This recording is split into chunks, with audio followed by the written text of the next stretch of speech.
ॐ नमः सिद्धेशः।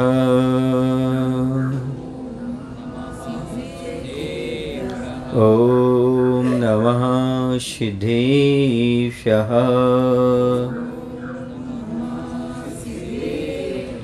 ॐ नमः सिद्धेशः। मंगलम भगवान वीरो मंगलम गौतमो गणी मंगलम कुंद कुंदाजो जैन धर्मोस्तु मंगलम जैन धर्मोस्तु मंगलम।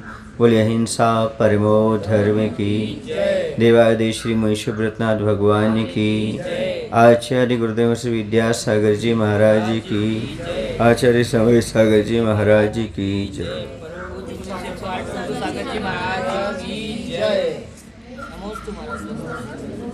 आज का प्रकरण है सम्यक ज्ञान का। किसका प्रकरण है? सम्यक ज्ञान का। और सम्यक ज्ञान के बाद सम्यक चारित्र्य का। समझ गए? तो सम्यक चारित्र्य क्या है? चरति चरिते अनेनेति चारित्रम च धार्मिकै चरिते सेव्यते तद्भिश्चारित्रमिति वोच्यते। जो आचरण करता है या जिसके द्वारा आचरण किया जाता है वह चारित्र्य, या सज्जन धार्मिकों के द्वारा जो आचरण किया जाता है, सेवन किया जाता है, उसका नाम चारित्र होता है। त्यागः पाप क्रिया नाम यह सम्यक्तया तजुच्यते चारित्रम व्यवहारेण व्रतादीनांच पालनम। जो सम्यक प्रकार से पाप क्रियाओं का त्याग है वह व्यवहार से चारित्र कहा जाता है, अथवा व्यवहार चारित्र है, अथवा व्रत आदि का पालन व्यवहार चारित्र है। किसका पालन? व्रत आदि का पालन क्या है? व्यवहार चारित्र है। यह सम्यक प्रकार से पाप क्रियाओं का त्याग करना पाप क्रियाओं का त्याग करना सो चारित्र है। किसका त्याग करना? पाप क्रियाओं का। यदि पाप क्रियाएं छूट गई तो समझो क्या आ गया? चारित्र आ गया। और इसी का नाम धर्म है। हर एक व्यक्ति धर्म तो करता है पर पाप का त्याग नहीं करता। सब कौन है? धर्मात्मा है। आई पूछा जाए धर्म करते क्या करते? पूजन करते हैं, स्वाध्याय करते हैं, माला फेरते हैं, इसको लोग क्या बोलते? धर्म बोलते हैं। लेकिन पाप का त्याग नहीं करते। जब तक पाप का त्याग नहीं तब तक आप धर्म ही करते रहो तो सुख की प्राप्ति होने वाली नहीं है। क्योंकि पाप का त्याग ही महत्वपूर्ण है। सबसे बड़ी चीज़ है पाप को छोड़ना। इसलिए जो भी व्रत होते हैं, व्रति का अर्थ है हटना, छोड़ना। किसको? पाप को। आप लोग सामान्य भी व्रत करते हो, अष्टमी चतुर्दशी आदि, तो उसका उद्देश्य ही होता है उस दिन पापों का त्याग करना। यदि विषय कषाय आदि का त्याग नहीं करते, पाप का त्याग नहीं करते, तो मात्र भोजन छोड़ दिया, उसी लंघन कहा। क्या कहा? लंघन कहा। वह वास्तव में क्या नहीं कहलाता? उपवास नहीं कहलाता। उपवास कब है? जब थोड़े पाप कषाय आदि से दूर हटो तो। वृत्ति पुण्य पापाभ्याम चारितम परमार्थतः कर्माश्रवात् सुभिन्नत्वम चारित्रम प्रोक्तमागमे। परमार्थ से अर्थात निश्चय से पुण्य और पाप भावों से वृत्ति चारित्र अथवा प्रमादजन्य कर्मों के आश्रय से सम्यक प्रकार अलग हो जाना ही आगम में चारित्र है। प्रमाद के माध्यम से जो कर्मों का आश्रय हो रहा है उनसे हट जाना। प्रमत्त गुण स्थान कहाँ तक है? प्रमाद की दशा कौन सी है? छठे गुण स्थान तक। तो यहाँ पर वास्तव में चारित्र वही कहा गया जहाँ पर आश्रय रुक जाए, और आश्रय सप्तम के पहले रुकने वाला है ही नहीं। परमार्थ से अर्थात निश्चय से पुण्य और पाप भावों से वृत्ति, अर्थात पाप की क्रिया तो पहले त्याग कर दी, अब पुण्य की क्रिया भी नहीं। अब किस मात्र आत्मा में लीन होना। इसी का नाम क्या बताया? चारित्र बताया है। या स्वस्मिन्नेव विश्रांति तच्चारित्रम निगद्यते रागादि परिहारो वा यश्चारित्रम तदस्यते। अथवा जो आत्मविश्राम है वही चारित्र है। आत्मविश्राम का नाम चारित्र है। अथवा जो रागादि भावों का परिहार है वही चारित्र है। आत्मविश्राम मतलब आत्मा में लीन होना, इसी का नाम परम चारित्र्य, निश्चय चारित्र्य। और राग द्वेष आदि भावों का परिहार कर देना, त्याग कर देना, इसी का नाम चारित्र्य है। समझ गए? तद्रग यद्यपि विज्ञस्य किंतु यावत् संयतः तावत् तस्यात्मना प्रोक्तम संसार व्रणम जनई। यद्यपि कोई सम्यक दृष्टि तथा विद्वान भी है, परंतु जब तक कोई असंयमी है तब तक उस आत्मा का संसार में ही भ्रमण है, ऐसा अनंत जिनेश्वरों ने कहा है। कुछ सम्यक दृष्टि वे सम्यक ज्ञानी भी है, विद्वान मतलब शास्त्रों का जानकार भी है, लेकिन असंयम दशा है उसकी। कौन सी दशा है? हाँ, मैंने चौथा गुण स्थान तो उसको प्राप्त हो गया, लेकिन वह आत्मा अभी भी संसार में परिभ्रमण करेगी, ऐसा भगवान ने कहा है। क्योंकि अकेले सम्यक ज्ञान से कल्याण होने वाला नहीं, जब तक क्या नहीं होगा? सम्यक चारित्र्य। जैसे आपको श्रद्धा हो गई, किस चीज़ पर श्रद्धा हो गई? दवाई पर आपको श्रद्धा हो गई, विश्वास हो गया कि दवाई हमारा रोग ठीक करेगी। ज्ञान भी प्राप्त हो गया कैसे खाना, लेकिन खाई नहीं तो, दवाई का सेवन नहीं किया तो रोग ठीक हो जाएगा क्या? नहीं। दवाई पर विश्वास भी होना, दवाई का ज्ञान भी होना और दवाई का सेवन भी करना। समझ गए? सेवन नहीं करोगे तो भी दवाई ठीक होने वाली, रोग ठीक होने वाला नहीं है। दवाई ठीक काम नहीं करेगी। समझ गए? क्योंकि इसके लिख रखने से थोड़ी होता है। पहले लिखा जाता था बायोपेन की टिकिया लेते ही आराम, वो लिख देते थे ना, कौन एडवर्टाइज वाले लिख करके चले जाते थे। क्या लिखते थे? बायोपेन की टिकिया लेते ही आराम। तो क्या लिखा किसने? दुकानदार ने। तो उसको तो आराम हो गया ना, तुमने खरीद ली, उसको पैसा आ गया, अब तुम्हारा तुम जानो। लेते ही आराम मतलब ग्रहण करने से। क्या करने से है? हाँ, तो आपने देखो टेबलेट होती है ना, टेबलेट में बीच में एक लकीर सी रहती है ना, गहरी। ये क्यों रहती है? बड़ों को पूरी और छोटों को आधी देने के लिए। समझे? बड़ों को पूरी और छोटों को आधी देने के लिए। तो ये ज्ञान हो गया। और विश्वास भी होना चाहिए, रोग हमारा, ये दवाई हमारा रोग ठीक करेगी, तभी तो काम चलेगा। समझ गए? इस प्रकार से आपके आगे कहते हैं, चारित्रम पूज्य मुक्तम तत् साक्षात् मोक्षस्य कारणात् अतो द्रज्ञान संयुक्तम पालनीयम सदा समयी। शास्त्रों में चारित्र पूज्य कहा है, चारित्र ही साक्षात मोक्ष का कारण कहा गया है। अतः सम्यक दर्शन व सम्यक ज्ञान युक्त चारित्र सभी भव्यों के द्वारा पालने योग्य है। कौन पूज्य है? चारित्र पूज्य। भले सामने छायक सम्यक दृष्टि हो ग्रस्त, लेकिन ये छह सम्यक दृष्टि मुनि हैं, तो सावक क्या करेगा? मुनि महाराज को पूजेगा, वंदना करेगा। सम्यक दर्शन का महत्व नहीं है, इनका 600 सम्यक दर्शन है, उसका छायक है ग्रस्त का, तो भी वो क्या करेगा? चारित्र की पूजा करेगा। इसलिए कह रहे हैं सम्यक दर्शन और सम्यक ज्ञान से युक्त चारित्र सभी जीवों को पालना चाहिए। मिथ्या चारित्र नहीं। कौन सा चारित्र? सम्यक चारित्र। चारित्र का युक्षक 5 इंद्रियों के विषयों में रति क्यों छोड़ता है? क्या 5 इंद्रियों के विषय वास्तव में दुखदाता हैं? लगते तो सुखदाता हैं। क्या कह रहे? यदि चारित्र का पालन करना है तो क्या पंचेंद्रिय के विषयों में रति छोड़ना है, राग छोड़ना है? क्या 5 इंद्रियों के विषय वास्तव में दुख देने वाले हैं? पर आदमी को लगते तो अच्छे। गर्मी लग रही है, पंखा चला दो, अच्छा लगता कि बुरा लगता? भूख लग रही है, बाजार में जाके खा लो, अच्छा लगता कि बुरा लगता? अच्छा लगता। देखने में तो अच्छे लगते हैं, पर आपने ऐसे कैसे करे कि दुख देते हैं? इंद्रिय विषय देखने में कैसे लगते हैं? हाँ, तो कहा है सांप देखने में अच्छा लगता है, उसका शरीर बहुत चिकना होता है, शरीर सांप का, उसको पकड़ के रखो तो क्या करेगा वो? हाँ, हे बब्बात्मा ने 5 इंद्रियों के विषय से उत्पन्न सुख क्षणिक हैं। कैसे ये सब? तथा तृष्णा का वर्धक है। जितने जितने भोगोगे उतनी उतनी तृष्णा और बढ़ती चली जाएगी। अतः हे हैं, हे माने छोड़ने योग्य हैं, और ये विषय अचेतन है, इस आत्मा का कुछ भी नहीं है। यानी कुछ भी उपकार अपकार करने वाले नहीं करते। आत्मा विकल्प बुद्धि से भ्रमवश उन्हें अपने लिए सुखदाता और दुखदाता मानता है। यही बात संवर अधिकार में 28वीं गाथा में योगसार प्रावत में भी कही गई है। समझ गए? विकल्प बुद्धि से उन्हें अपने लिए सुखदाता और दुखदाता मान रहा है कौन? संसारी प्राणी।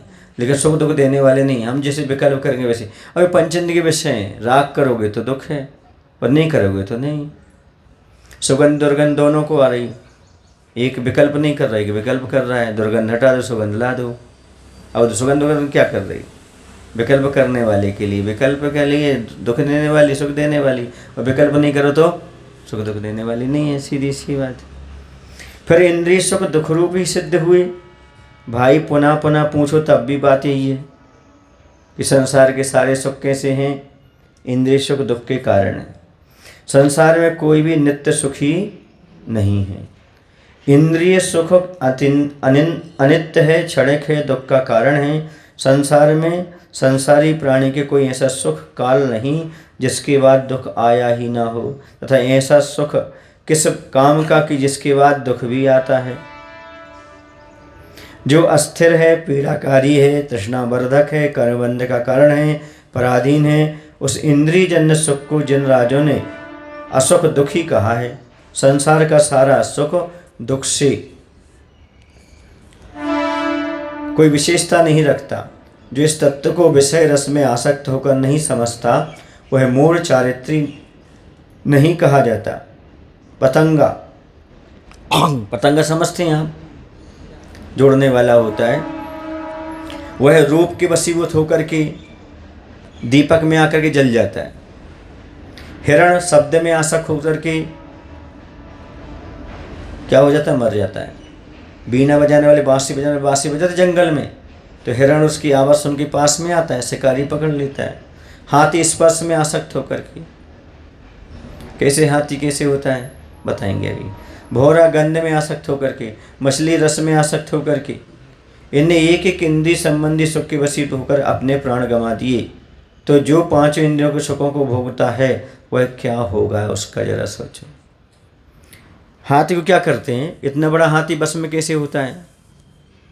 वो क्या करते हैं? जंगल में जाके गड्ढा खोदते हैं, हाथी को पकड़ने वाले होते हैं। समझ गए? और वहाँ पर थोड़ी सी घास फूस नीचे डालते हैं, उस पर कागज की हथनी बना के रखते हैं। तो वो क्या करता है? उस हथनी को स्पर्श करने के भाव से उस गड्ढे में कूद जाता है। वो तो कागज की रहती है। अब इसको गड्ढे से निकालने के लिए कोई नहीं आता। 3 दिन बाद आते ही लोग, मेरे को मालूम है वो गड्ढे में गिर गया, वो देखने नहीं आते, कुछ करने। 3 दिन बाद आएंगे, ऊपर से पानी दिखाएंगे। किसको? हाँ, तेला करा देते उसका। क्या मतलब बता रहे हो? इतने 4 भी जितने भी आ सके कम से कम इतने आते, बताता है। आए उसको पानी दिखाएंगे, वो वैसे ऐसा भागेगा, इस साइड जाएंगे, फिर इस साइड जाएंगे, इस साइड जाएंगे, उसको 2-4 बूंद डाल भी देंगे, पिएगा। चल ऐसा कर, ऐसा कर, ऐसा कर। जब वो समझ जाएंगे अपने अनुसार काम करने लगा, बैठ तो बैठ जाएगा, खड़ा तो खड़ा, ऐसा वो दिखाएंगे उनको अंकुश। जब उसके अनुसार काम करने लगेगा फिर उसको बाहर निकालेंगे, फिर जीवन भर के लिए उसका हो जाता है हाथी। समझ गए? तो किस में आसक्त होकर के? स्पर्श में। कुछ लोग उसके दांत भी निकाल लेते, मार भी डालते, ऐसा भी करते हैं हाथी। और भौरा, भौरा आप जानते ही हो, गन्ने में आसक्त होकर के फूल खिला, वो गया, बाद में बंद हो गया कमल, और रात में वह वहीं पर समाप्त हो गया। मछली रसना इंद्री में कांटे में कुछ जीव फंसा करके और वह नीचे डाल देते हैं पानी में। उसको खाने जाता तो कांटा उसके अंदर घुस जाता है, घुसता तो पकड़ कर खींच देते उसको और फिर मछली मर जाती। ऐसे एक एक इंद्रिय के वशीभूत होकर के जीव कैसे हो गए? अपने प्राण गंवा गए, दुख में गए। तो जो 5 इंद्रियों को भोग रहे वो कहाँ जाएंगे? वो क्या सुख पाएंगे? वही दुखी होंगे। देवेंद्रों व देवों का सुख दुख रूप कैसे है? कह रहे देवों का सुख दुख रूप कैसे, जबकि कहते हैं ना के नाकव का साम सौख्यम, ना के नाकव का साम सुख। अर्थात स्वर्गों में रहने वालों देवों का सुख स्वर्ग में रहने वाले देवताओं जैसा है। अर्थात संसार में किसी सुख की उपमा देवताओं के सुख से नहीं दी जा सकती। फिर भी कह रहे देवों का सुख भी दुख रूप क्यों है? देवेंद्रों के इंद्रिय विषयों से उत्पन्न जो सुख होता है उनका सुख भी कैसा है? आत्मा से उत्पन्न नहीं है, मात्र वह भी इंद्रियों से ही सिकज मनातंक। हाँ, मन इंद्रियों से उत्पन्न होने वाला है। वह दाह उत्पन्न करने वाली तृष्णा हजारों करोड़ों वर्षों तक जिस सुख को स्वर्गों में भोगते हुए तृप्ति की प्राप्ति न हो को देने वाला है, अर्थात तृष्णा को पैदा करने वाला है वह सुख। इसलिए उसे वस्तुतः दुखी समझना चाहिए। जो और तृष्णा पैदा करे वो सुख हो सकता है क्या? नहीं, वह दुखी है। हजारों करोड़ों वर्षों तक जिस सुख को स्वर्गों में भोगने हुए तृप्ति की प्राप्ति ही ना हो, प्यास के रोगी की समान जलपान से उल्टी तृष्णा बढ़े, उसे सुख कैसे कह सकते हैं? जिससे तृप्ति ही ना हो, हजारों करोड़ों वर्ष तक भोग लो फिर भी और उसमें तृष्णा ही बढ़ती चली जाए, तो कहते हैं वो तो हो गया प्यास के रोगी के समान जलपान से उल्टी तृष्णा बढ़े, उसे सुख कैसे कह सकते हैं? सुख तो तृष्णा के अभाव में है। भाई विचार तो करो। देखो भाई, देवगति में भी 6 मास आयु के शेष रह जाने पर वस्त्र आभूषण मेले अर्थात कांतिहीन हो जाते हैं। तब वह स्वर्गीय देव अपना मरण काल जानकर शोक से और भी अधिक रोता है और कहता है, हाय हाय, किस प्रकार अब मैं मनुष्य लोक में कृमि कुल भरित अति दुर्गंधित पीप मवाद और खून से व्याप्त गर्भ में 9 मास रहूँगा। मैं क्या करूं, कहाँ जाऊं, किससे कहूं, किसको प्रसन्न करूं, किसकी शरण जाऊं? यहाँ पर मेरा कोई भी ऐसा बंधु नहीं है जो यहाँ से गिरते हुए मुझे बचा ले। ऐरावत हाथी की सवारी वाला और यावत जीवन जिसकी सेवा की है ऐसा देवों का स्वामी इंद्र भी मुझे यहाँ नहीं रख सकता। हाँ इत्यादि, कोई मुझे बचाने वाला नहीं है। इस प्रकार शरण रहित होकर वह देव अनेक प्रकार के करुण विलाप करता हुआ निदान के फल से कुगति में जाता है। हे भ्रात, ऐसी देवगति को क्या सुख में कही जा सकती है? अथवा वह देवगति भी सुख का कारण नहीं है, वहाँ भी ऐसी दशा होती है। कितने मंदार माला मुरझा जाती है, ऐसा आपने सुना होगा। तो यहाँ पर कहा जा रहा है 6 महीने शेष रह जाते आयु की, तो वहाँ पर वस्त्र और आभूषण मेले और कांतिहीन हो जाते हैं। तो उन्हें मालूम पड़ जाता हमारी अब आयु कितनी बची? 6 महीने। तो अब वो कहती थी इतना सारा सुख छूट जाएगा, देवियाँ छूट जाएंगी आदि आदि। मिथ्या दृष्टि जीव रहता है, विलाप करता रहता है, दुखी होता रहता है और कहता है यहाँ कोई मुझे बचाने वाला। अब वो माँ के पेट का जो गर्भ अवस्था है ना, वो उसको नजर आती है। वहाँ पीप खून मांस उसके बीच में मुझे रहना पड़ेगा। कितने महीने? 9 महीने। और जो माँ जो खाएगी उसी को खाना पड़ेगा। इस प्रकार का वह वहाँ पर चिंतन करता है, पर वहाँ कोई बचाने वाला नहीं। वो निदान बंद करके नीचे आ जाता है।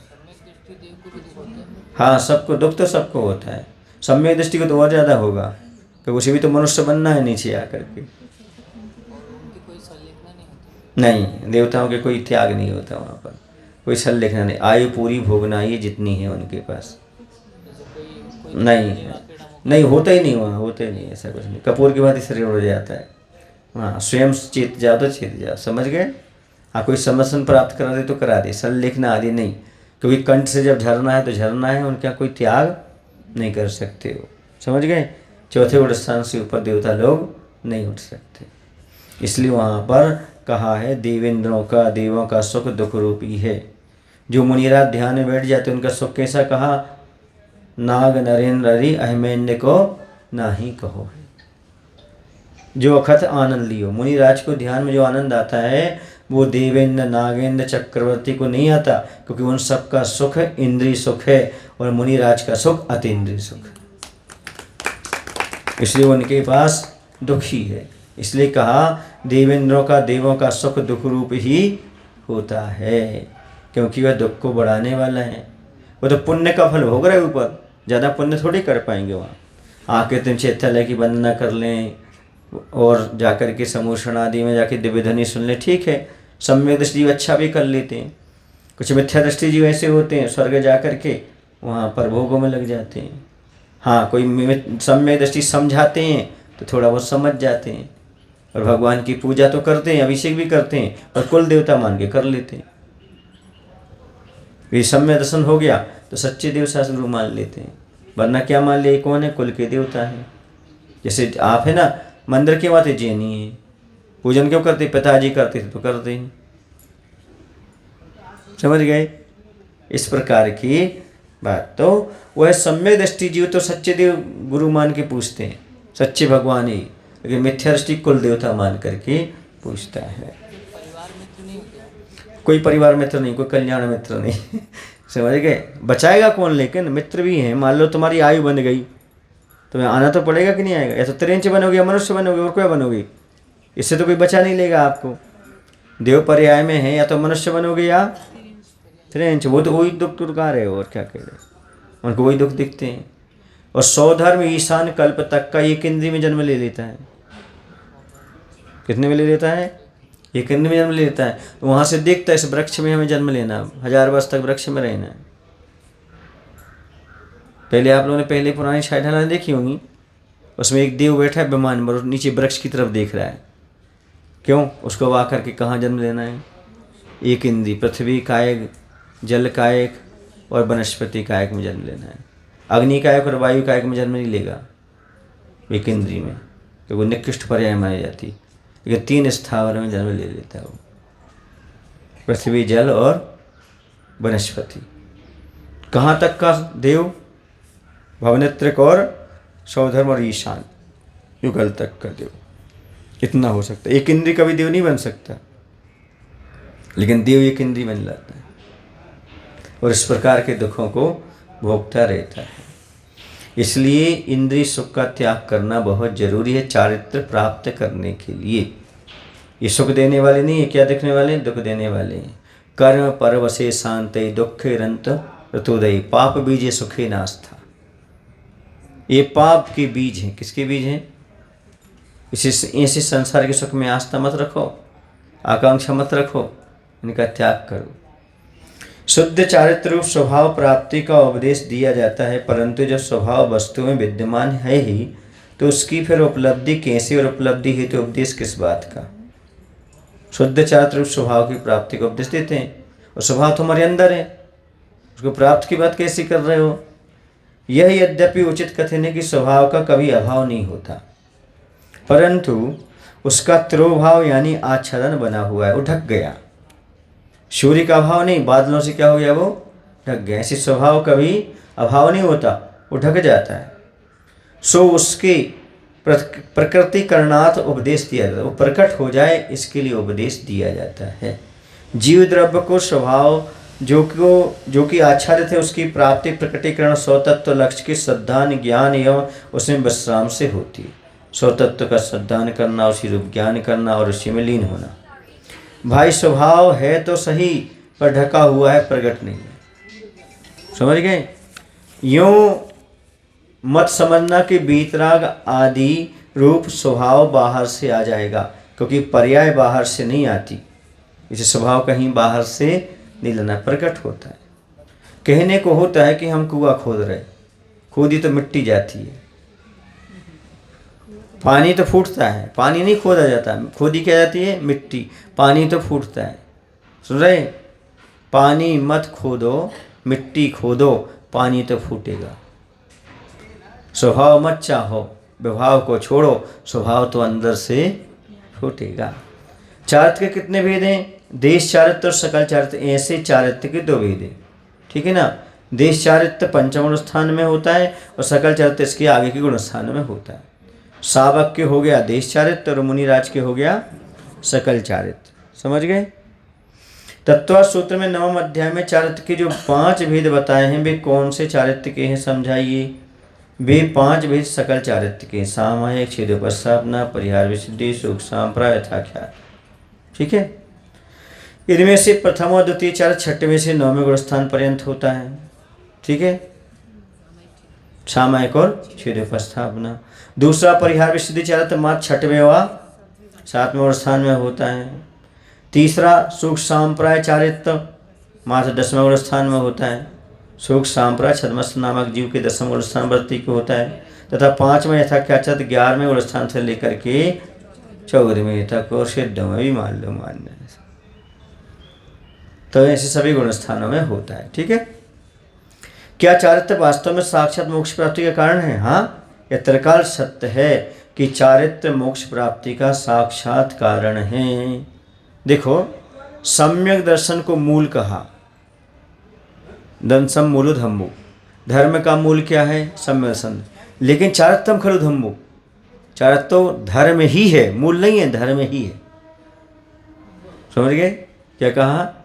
दंसन मूलो धम्मो, दर्शन तो धर्म का मूल है, माने जड़ है, लेकिन चारित्रम खलु धम्मो, चारित्र तो धर्म ही है, मूल नहीं है, पूरा है, नीचे से लेकर पूरा का पूरा। समझ गए? इसलिए चारित्र से साक्षात मोक्ष की प्राप्ति, इसमें कोई बाधा नहीं है। होगी तो चारित्रवान कोई होगी, और वही सकल संयमी कोई होगी, सकल चारित्र वाले कोई होगी मुक्ति।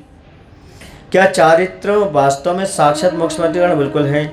सम्यक दर्शन प्राप्त होने पर चारित्र के बिना भी जीव यानी चारित्र भ्रष्ट भी मुक्ति पा सकता है। यह कथन फिर कैसे सत्य होगा कि आप तो चारित्र के बिना मुक्ति का अभाव फरमाते हैं?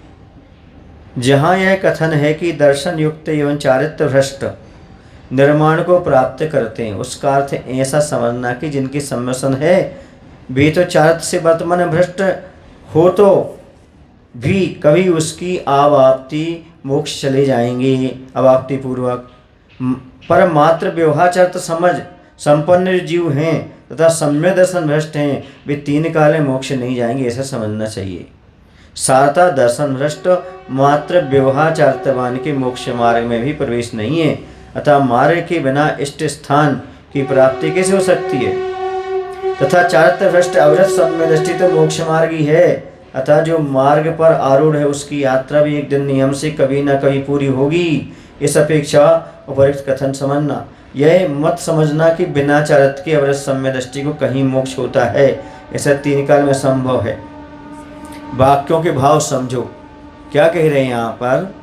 कोई व्यक्ति दर्शन से भ्रष्ट है, उसे मुक्ति नहीं होगी, लेकिन कोई चारित्र से भ्रष्ट हो गया तो सम्यक दर्शन उसका बरकरार है, बाद में उसका चारित्र ठीक कर लेगा और अपने मुक्ति को प्राप्त कर लेगा। इसका अर्थ ही नहीं कि सम्यक दर्शन के बिना मुक्ति हो जाएगी। समझ गए ना? हाँ, ये है कि कोई चारित्र से भ्रष्ट होकर पर सम्यक दर्शन बना हुआ है तो पुनः चारित्र ठीक करके मोक्ष मार्ग पर बढ़ जाएगा। समझ गए? क्या संयमा संयम भी चारित्र है? निश्चित है, क्यों नहीं, पर है एक देश चारित्र। ठीक है, संयमा संयम कौन सा है? देश चारित्र है। राजवार्तिक के प्रथम अध्याय प्रथम सूत्र की 3री वार्तिक में बताया संयमा संयम भी चारित्र है, लेकिन कौन सा? विकल्प चारित्र कह लो, देश चारित्र कह लो।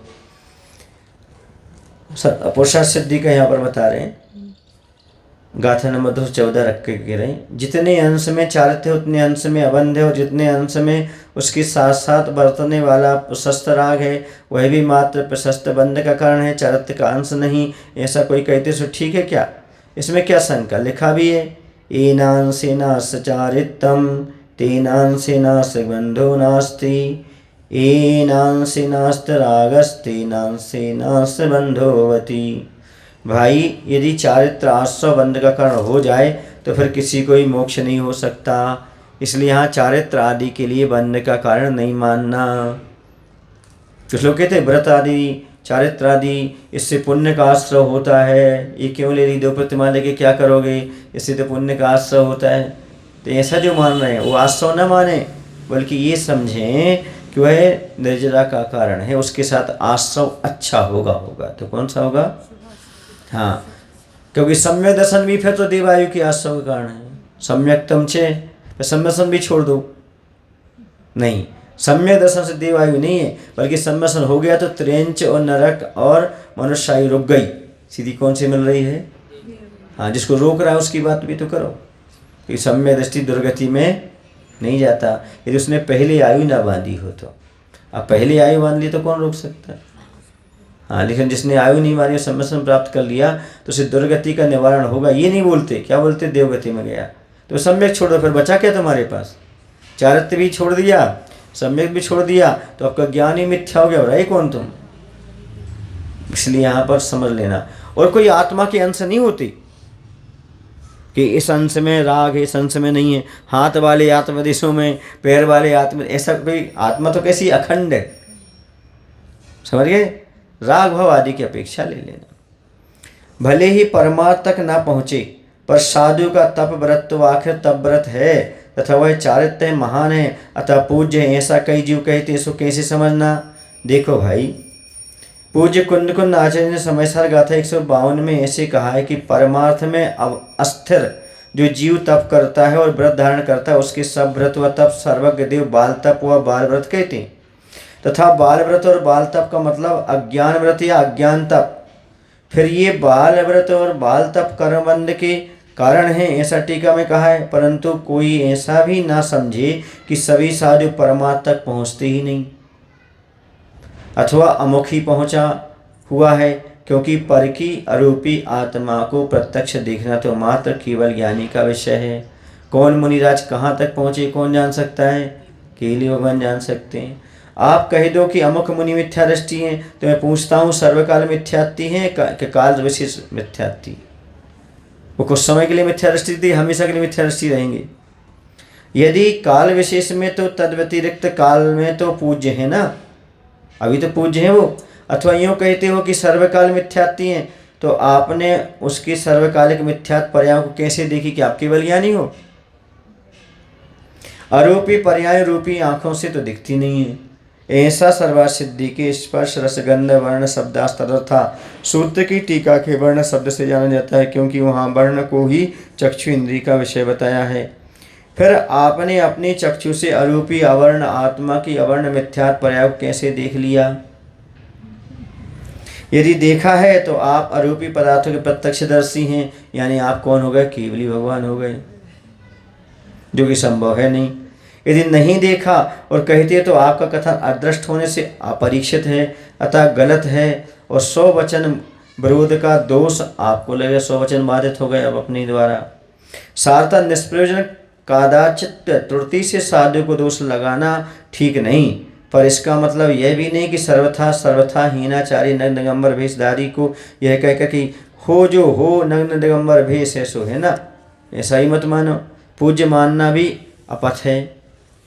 तदपि बाह्य समिति पालन आहार काल में लालसा विशिष्ट का अभाव, हितमित भाषण, उद्दिष्ट आहार, परित्याग, सांसारिक आकांक्षाओं से परान्मुख रहना आदि कार्यों का अवलोकन कर साधुत्व आंका जा सकता है। उनकी कुछ चर्याओं को देखकर हम साधुत्व को आंक सकते हैं, पर इन सबके पूर्व यह ध्यान अवश्य रहे कि हम अपना सावकत्व तो ठीक तरह से पाल रहे हैं कि नहीं। साधु की परीक्षा लेने से पहले क्या करो? खुद को झांक कर देख लो, हम श्रावक हैं कि नहीं हैं। प्रतिदिन श्रावक के 6 कर्म करते हैं या नहीं करते? देव पूजा, गुरुपास्ति, स्वाध्याय, संयम, तपदान, ये 6 अवसर रोज कर रहे कि नहीं कर रहे? ये जो नहीं करते वही परीक्षा की बात करते हैं, जो करते हैं वो तो कहते भैया हमें सब अच्छा है। क्योंकि दान व पूजा श्रावक प्रतिदिन करता है। इन दोनों कार्यों के बिना श्रावक नहीं, ऐसा कुंद कुंद आचार्य रणसार ग्रंथ में गाथा 11 में कहा है।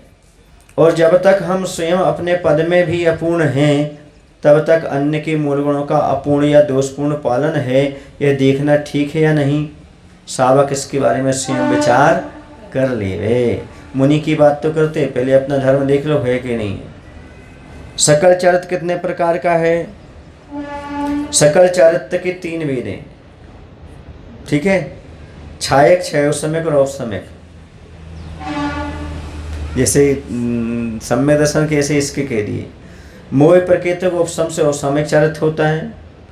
28 मोहिनी प्रकृति और नरवशेष नाश से छायक चरित्र होता है। तथा अनंतानुबंध प्रत्यक्ष इन 12 प्रकृतियों को अभावी क्षय होने से और इन्हीं के सर्वस्था रूप उपसम होने से तथा 4 सुंदर कसायों में से किसी एक देशघाती प्रकृति उदय होने पर और 9 कसाओं का यथासंभव उदय होने पर जो त्याग रूप परिणाम होता है वह क्षयोसम्यक चारित्र्य। कौन सा है?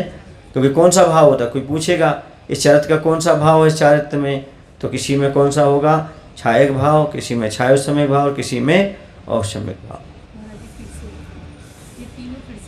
जिस सम्यक दर्शन होता है ना, करे प्रकृतियों के उपसम से क्षय, इसी प्रकार से चरित्र होता है। अब क्योंकि जो चारित्र होता है वह छायोसम्यक होता है। कैसा होता है? ओदेक नहीं होता, कर्म के उदय से नहीं होता, क्षयोसम से प्राप्त होता है। क्योंकि ओदेक हो जाए तो कर्म बनने का कारण हो जाएगा। जहाँ पर कर्म के क्षय से हुआ तो वो क्या होगा? छायक। जैसे ऊपर छायक चारित्र हो जाए किनका? केवली भगवान का। क्या हो गया? और जहाँ पर क्षयोसम संबंध छाया क्षयोसम हो जाएगा, जहाँ औपसम वो औपसमिक हो जाएगा। भाव जहाँ पर है, हाँ हाँ औपसमिक हो गया, है ना। 28 मोह प्रकृतियों औपसम से औपसमिक चारित्र हो गया। 28 मोहिनी की प्रकृतियों की क्षय से छायक संबंध हो गया। और अनंतानुबंधी अप्रत्यक्षण प्रत्यक्षण 12 प्रकृति को देभावी क्षय हुआ। और सदवस्था रूपिणी का उपसम होने पर 4 संजन कषायों में से किसी एक देशघाती प्रकृति का उदय होने पर 9 कषायों का यथासंभव उदय होने पर जो परिणाम होता त्याग रूप वो छायोसमिक हो गया। ठीक है, उपसम भी है क्षयोसम भी है। धर्म क्या है? सम्य दर्शन या सम्यक चारित्र? चारित्र वास्तव में धर्म है।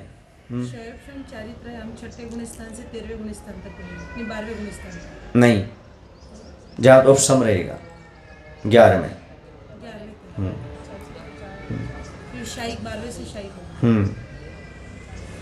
चारित्र वास्तव में धर्म है। कितने ही मिथ्या दृष्टि भी संयत देखे जाते हैं।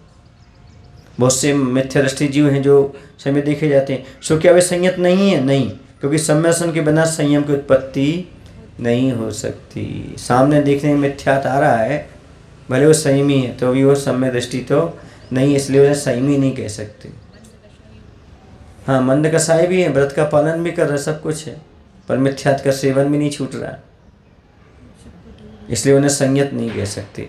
उनका गुणस्थान चौथा तो हो सकता है, चौथा भी कैसे मान लें यदि मिथ्यात में है तो? असंयत ही मान लो, असंयत तो पहले से चौथे तक रहते ही है। संयम कितने प्रकार का होता है? सामान्यतः जो चारित्र के प्रकार बताए जा चुके हैं वे ही अर्थात देश और सकल के भेद से 2 अथवा सामायिक आदि के भेद से संयम भी 5 प्रकार के हैं। अथवा अभेद से सामायिक व छिद्र प्रस्थापना संयम को एक मानकर 4 भेद भी, कई पर सामायिक और छिद्र प्रस्थापना एक साथ ले लें तो 4 हो जाते हैं। संयम कहे गए, धवला जी पुस्तक में ऐसा आया पहली पुस्तक में। तपोधन मुनि व चारित्री जीवों में लक्ष्य निजात्मा का होता है या सिद्ध का या परमात्मा का। जो तपी जिनका धन है ऐसे चरित्र का पालन करने वाले जीवों का लक्ष्य निजात्मा का होता है या सिद्ध बनने का होता है या परमात्मा बनने का होता है। क्या होता है उनका? तो निजात्मा का होता है, मुझे अपनी आत्मा प्राप्त हो जाए, आत्मा में लीन हो जाऊं, उसी का ध्यान इष्ट फलप्रद होता है, वही ध्यान चारित्र है। कहा भी है कि निष्क्रिय सिद्धों के स्वरूप के समान जो निज आत्मा है वही उपादेय है। हमारी आत्मा ही कैसी है? उपादेय है। जो रत्नत्रय है वह मोक्ष मार्ग है, यह तो ठीक है, पर क्या इससे यूं ही कहा जा सकता है कि अपनी शुद्ध आत्मा की प्राप्ति ही मोक्ष मार्ग है? क्यों नहीं भाई, कहा जा सकता है। क्या होता है? मोक्ष मार्ग वास्तव शुद्ध आत्मा की प्राप्ति रूप ही है, अन्यथा नहीं। पर इससे ही यूं भी कहा जाता है कि रत्नत्रय मोक्ष मार्ग रूप है, क्योंकि रत्नत्रय कहाँ मिलेगा? आत्मा में मिलेगा। पुद्गल में मिलेगा कि रत्नत्रय? इस रत्नत्रय युक्त आत्मा को ही धर्म कहा जाता है, वही मोक्ष मार्ग। इसलिए आत्मा ही सम्यक दर्शन है, आत्मा ही ज्ञान है, आत्मा ही चारित्र है, आत्मा ही सब कुछ है। इसलिए क्योंकि ये सब चीज़ें कहाँ पाई जाती हैं? आत्मा। इस अपेक्षा सब कुछ कहाँ है? आत्मा में। चारित्र बैराग रूप धारी के बैराग का इतना बल है कि विषयों के सेवते हुए भी विषयों के सेवन का फल नहीं भोगता है, सो उसके बैराग का महत्व है। जिससे सेवते हुए भी वह सेवन करने वाला नहीं होता, ऐसा बैराग का महात्मदर्शी कथन भी है। ठीक है, जो मुनि महाराज होते हैं क्योंकि वो विषयों को तो वैसे नहीं भोगते, भोजन आदि करेंगे ज़्यादा से ज़्यादा करेंगे तो उसमें भी वह आगम के अनुरूप करेंगे, इसे वह करते हुए उन्हें कर्म का बंधन नहीं होता, कर्म की नजरा होती। क्या करते हुए? आहार आदि करते हैं। कहा ना, चारित्र बैराग रूप धारी कि बैराग का इतना बल है कि विषयों के सेवते हुए भी विषयों के सेवन का फल नहीं भोगता है, सो उसके ज्ञान में बैराग का महत्व है, जिससे सेवते हुए भी वह सेवन वाला नहीं होता। बोले बिल्कुल ऐसा ही है। इसका अर्थ ये नहीं कि तुम लोग विषयों को भोग रहे हो और कहने लगे हम चारित्री हैं, ये अर्थ नहीं लेना, क्योंकि जो सकल संयमी होते वो विषयों को तो वैसे ही नहीं भोगते। वह भी क्यों? क्योंकि उनके विषय आदि के सेवन में तन्मयता नहीं है, तन्मय होकर नहीं भोगते। उन्हें सेवन करते हुए उनके प्रति कब त्यागूं, ऐसी त्यागरूप बुद्धि होती है। ये मेरा भोजन पानी भी कब छूट जाए। जैसे कुछ लोग कह रहे थे ऐसा भोजन मैं कब करूं, तो मैं सोचा था ऐसा भोजन मैं कब छोड़ूं। चौके में आहार देते लोग बोल रहे थे कि ये भावना हो रही कि मैं ऐसा आहार कब लूं, तो मैं वो बोले नहीं, फिर मैंने कहा मेरा भी हो रहा कि ये कब छूटे, मुझे कब केवल ज्ञान प्राप्त हो। समझ गए? हाँ, ऐसा त्यागरूप बुद्धि अतः अज्ञानी की अपेक्षा ज्ञानी वैरागी के विषय सेवन के समय भी अहिपाक निर्जरा होती रहती है। इसलिए ज्ञानी के भी अहिपाक निर्जरा होती है किस समय? आहार करते हुए भी। समझ गए? क्योंकि पंचम गुण स्थानवर्ती पंचेंद्रिय संबंधी विषय सेवन करता ही है, परंतु उस काल में भी वृत्तिपना है। देशव्रत सम्यक्त वह गुणवय होने से निरंतर निर्जरा होनी अवरुद्ध है। इतना तक बताया कि पंचम स्थानवर्ती आरिका हैं, एलक क्षुल्लक हैं, 6 महीने उपवास कर लें, उतनी कर्म की निर्जरा करते हैं जो मुनि महाराज एक बार आहार कर लें निरीह वृत्ति से, उतनी निर्जरा कर लेते हैं। पंचम स्थानवर्ती कितना उपवास कर ले? 6 महीने तक, तो भी उतनी निर्जरा नहीं कर पाता जितना मुनि महाराज एक दिन बिल्कुल निरीह वृत्ति से आहार कर ले, क्योंकि मुनि मुनि होते हैं। ऐसा आचार्य के मुख से मैंने कई बार सुना है। आप कहते चारित्रवान वैराग्य रूप विषय से भी होता हुआ भी असेवी है, ऐसा किस शास्त्र में जाना है? समय सार कलश में ये सब मुनि महाराज की अपेक्षा ले लेना। हाँ, वैराग्य रूप या चारित्रवान नाश्नुते विषय सेवपि अपि एवं तज्ज्ञानस्य सामर्थ्यम वैराग्यस्य वा किल। इनसे एवं और भी ग्रंथ में इस प्रकार का आया हुआ है। एक क्वेश्चन और पढ़ लेते हैं, ठीक है? सम्यक दर्शन ज्ञानी और चारित्र रूप जो परिणाम है वे जीवों के परिणामिक भाव है ना? नहीं। क्रमशः दर्शन मोह के नाश आदि, ज्ञानवर्ण के क्षय आदि व चारित्र मोह के क्षय आदि से वे उत्पन्न होते हैं। सम्यक दर्शन ज्ञान और चारित्र अतः कर्मों के उपशम आदि की अपेक्षा होने से वे छायक आदि भाव रूप हैं, पर पारिणामिक भाव नहीं, क्योंकि पारिणामिक भाव में कर्मों का उपशम उदय क्षय व क्षय उपशम की अपेक्षा नहीं होती। क्योंकि छायक भाव उसी का नाम है। पारिणामिक भाव किसका नाम है? जिसमें कर्म का कोई रोल नहीं होता, निरपेक्ष भाव, कर्म निरपेक्ष भाव। क्या दे दो उसको साथ? कर्म निरपेक्ष भाव, न क्षय न क्षय उपशम न उदय, कुछ नहीं चाहिए। पर इनकी अपेक्षा रहती हुई सम्यसन ज्ञान चारित्र की उत्पत्ति है, अतः सम्यसन ज्ञान चारित्र पारिणामिक भाव नहीं कहे जा सकते। या तो क्षयक हैं या उपशम है या और क्षय उपशमक है। समझ गए? इतना ही मान करके चलो। बोले महावीर भगवान की जय। आचार्य गुरुदेव श्री विद्यासागर जी महाराज की जय।